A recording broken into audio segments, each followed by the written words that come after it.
अभी कुछ ही समय पहले एक जानकारी आई थी कि यहाँ से एक कैदी पेरोल के दौरान फरार हो गया था, लेकिन जेल प्रशासन ने बहुत जिम्मेदारी के साथ उसको रेस्क्यू किया, जिसके कारण उस बंदी को यहाँ पर आत्मसमर्पण करना पड़ा। बलदेव उर्फ बड़े पिता धूप सिंह तो 9 अक्टूबर को वो पेरोल में गया था। उसे 24 अक्टूबर को वापस आना था। उनकी ज़मानत लेने के लिए उनसे संपर्क स्थापित किया गया कि भाई उसको टाइम से आप अंदर करा दो, नहीं तो फिर फरारी का अपराध दर्ज हो जाएगा। धारा 224 मुकदमा आजकल धारा 262 में आता है बीएनएस में, तो पेरोल बंद हो जाएगी और सभी तरह के जो नुकसान हैं उनसे अवगत कराया गया।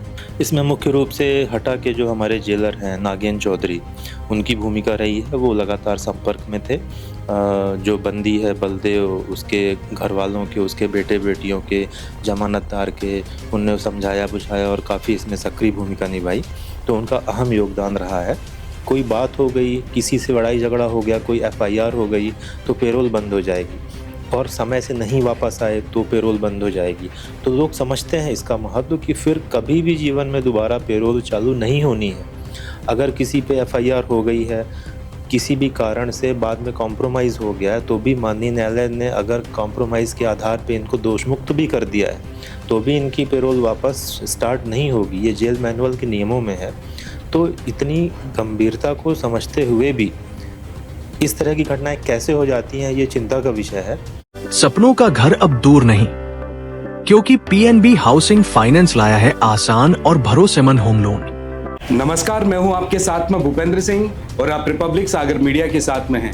इस वक्त हमारे साथ में सागर जेल अधीक्षक श्री मानेंद्र परिहार जी हैं। सर, बहुत बहुत स्वागत है आपका। Thank you. सर, जेल में इतनी बड़ी घटना हुई है। कल जानकारी मिली थी कि एक बलदेव नाम का बंदी पेरोल पर गया था, जिसकी पेरोल 9 अक्टूबर से लेकर 24 अक्टूबर थी, लेकिन समय पर नहीं आ पाया, और उसके बाद में आपने अपनी तरफ से प्रयास किया और अंततः कल वापस आया। कैसे ये घटना हुई और कैसे क्या हुआ सर, इसके बारे में? शासन की जो व्यवस्था है कि बंदियों को उनके घर की व्यवस्था, घर वालों की देखभाल के लिए पश्चातवर्ती अवकाश पे छोड़ा जाता है। इसी के अंतर्गत थाना नोहटा, जिला दमोह का एक बंदी था हमारे यहाँ, बलदेव उर्फ बड़े पिता धूप सिंह। तो 9 अक्टूबर को वो पेरोल में गया था। उसे 24 अक्टूबर को वापस आना था।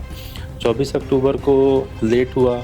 फिर जो हमारे यहाँ जमानतदार लोग आते हैं, उनकी ज़मानत लेने के लिए उनसे संपर्क स्थापित किया गया कि भाई उसको टाइम से आप अंदर करा दो, नहीं तो फिर फरारी का अपराध दर्ज हो जाएगा। धारा 224 मुकदमा आजकल धारा 262 में आता है बीएनएस में, तो पेरोल बंद हो जाएगी और सभी तरह के जो नुकसान हैं उनसे अवगत कराया गया।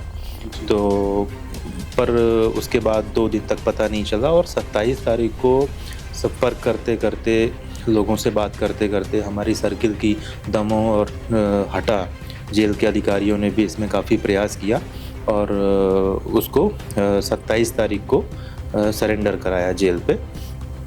पता ये चला कि शायद 2 दिन उसका लड़का जो लेके आया था, उसने बताया कि तबीयत ख़राब थी, हॉस्पिटल में भर्ती था।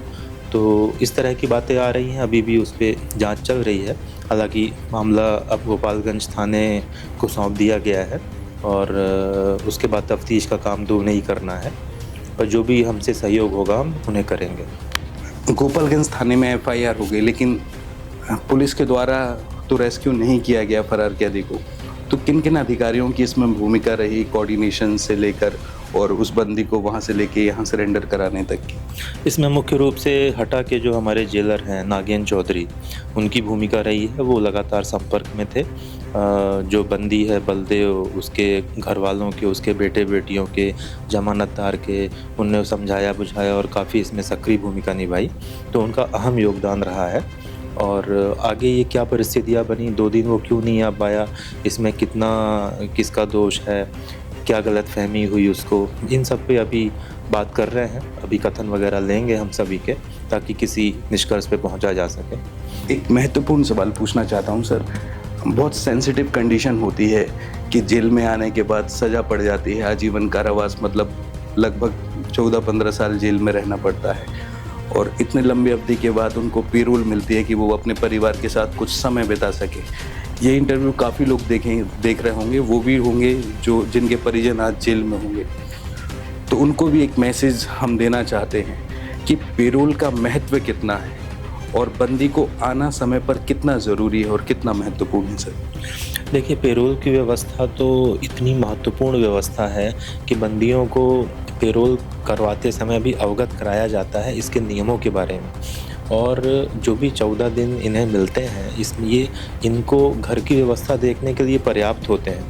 और मुझे ऐसा लगता है कि 99.9% बंदी इसका महत्व समझते हैं कि अगर कोई बात हो गई, किसी से लड़ाई झगड़ा हो गया, कोई FIR हो गई, तो पेरोल बंद हो जाएगी, और समय से नहीं वापस आए तो पेरोल बंद हो जाएगी। तो लोग समझते हैं इसका महत्व कि फिर कभी भी जीवन में दोबारा पेरोल चालू नहीं होनी है। अगर किसी पे FIR हो गई है, किसी भी कारण से बाद में कॉम्प्रोमाइज़ हो गया है, तो भी माननीय न्यायालय ने अगर कॉम्प्रोमाइज़ के आधार पे इनको दोषमुक्त भी कर दिया है, तो भी इनकी पेरोल वापस स्टार्ट नहीं होगी। ये जेल मैनुअल के नियमों में है। तो इतनी गंभीरता को समझते हुए भी इस तरह की घटनाएं कैसे हो जाती हैं, ये चिंता का विषय है। और जहाँ तक प्रश्न है कि कोई प्राकृतिक आपदा आ गई हो या कोई बात हो, तो माननीय न्यायालय भी कंसीडर करते हैं, मुझे ऐसा लगता है। पर इसका महत्व बंदियों को भी समझ में आता है। अभी यहाँ सागर केंद्रीय जेल में कितने सजायाफ्ती बंदी हैं और हर महीने लगभग कितने बंदी पेरोल पर जाते हैं और समय पर आ जाते हैं? देखिए, लगभग 1469 बंदी अभी आज की स्थिति में हैं, और कुल 350-400 के आसपास बंदी पेरोल जाते हैं। हर महीने देखा जाए तो ऐसा नहीं है, कुछ त्यौहार या कुछ घर में काम धाम जिसको भी जैसा पड़ता है, फिर भी 15 के आसपास लोग हर महीने जा रहे हैं। एक और सर महत्वपूर्ण सवाल कि जेल प्रशासन, कई बार बातें आती हैं कि बंदियों के साथ में जेल प्रशासन का रवैया अंदर कैसा होता होगा, तो जेल प्रशासन कितनी संजीदगी से बंदियों के प्रति जिम्मेदार होता है? क्या क्या व्यवस्थाएं अंदर देखी जाती हैं सर?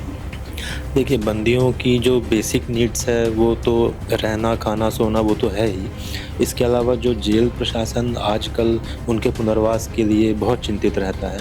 जेल विभाग अब सुधारात्मक सेवाएं हो गया है, तो उन्हें यहाँ सिलाई, बुनाई, कारपेंट्री, लोहारी, इन सब का भी प्रशिक्षण दिया जाता है। और हमारे यहाँ सागर जेल की विशेषता ये है कि यहाँ PPP मॉड पे हथकरघा संचालित है, हथकरघा उद्योग है, जिसमें बहुत सारे बंदी इंटरेस्ट लेके काम कर रहे हैं और आगे जाके उनका जीवन अच्छा हो, समाज की मुख्य धारा में जुड़ें।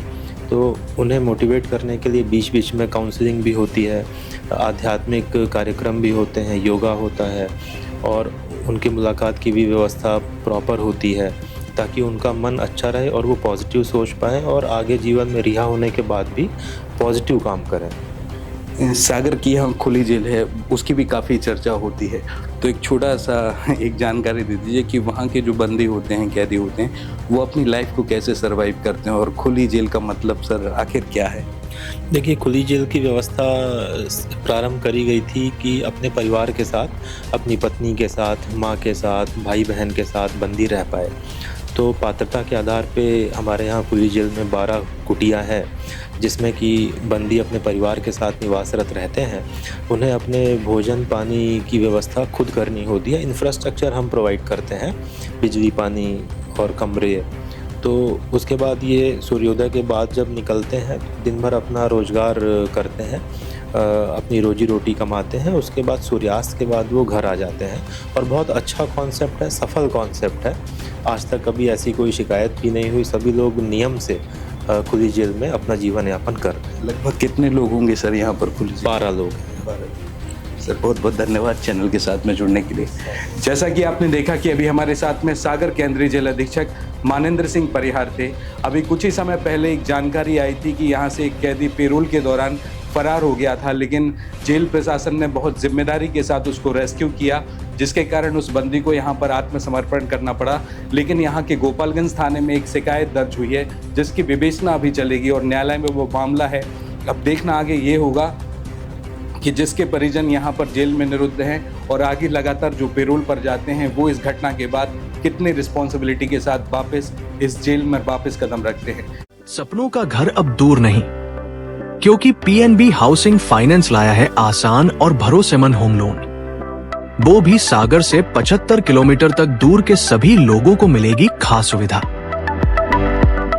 चाहे नया घर बनाना हो, प्लॉट खरीदकर घर बनाना हो रिनोवेशन या तैयार मकान लेना हो तो फिर फिक्र क्या करना, क्योंकि पीएनबी है आपके साथ। इसके अलावा अब बैलेंस ट्रांसफर कर आसान और सस्ती दरों का लाभ ले। तो पता याद रखे, 2nd floor, Kaveri complex, Makronia, Sagar, Madhya Pradesh. अधिक जानकारी के लिए आज ही संपर्क करें 777-0808-029। रिपब्लिक सागर मीडिया को सब्सक्राइब अवश्य करें और आप हमारी आने वाली सभी वीडियो को देखना चाहते हैं तो आपको उसके लिए घंटी जरूर दबानी पड़ेगी, ताकि आपको सभी वीडियो की नोटिफिकेशन समय समय पर मिलती रहे। रिपब्लिक सागर मीडिया पर जो भी वीडियो आएगा वह सच की कसौटी पर कसकर ही आएगा।